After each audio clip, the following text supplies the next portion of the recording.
Now, this probably looks a whole lot more complex. That's because it is, right? When we talk about distributed installation, I wasn't kidding. You can really go crazy with this.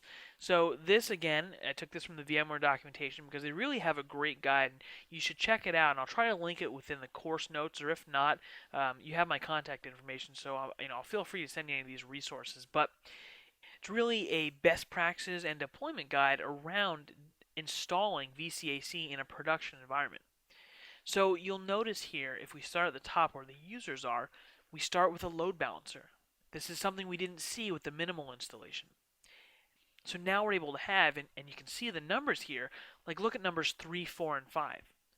Well, we now have things behind the load balancer, such as the VCAC appliance, instances 1, 2, and 3.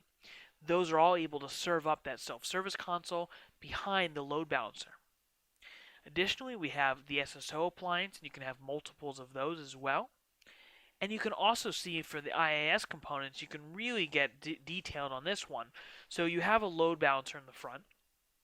Again, that's that user-facing part, or that communicates with the VCAC, the main server and the identity appliance. And you can have all sorts of different components and managers behind that, redundant SQL databases. I'm not going to go through each individual piece, but I think it gives you an idea of how distributed you can get with this.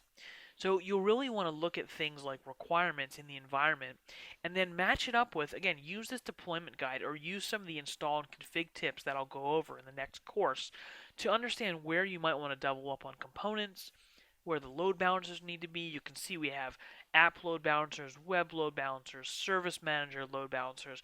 So there's a lot of complexities here. So you don't just want to do this, start it up and not really plan out the whole architecture. You want to think about this all first before doing it because you also want to do it in the proper order and have the proper infrastructure set up. Otherwise, it's going to be a whole headache later on.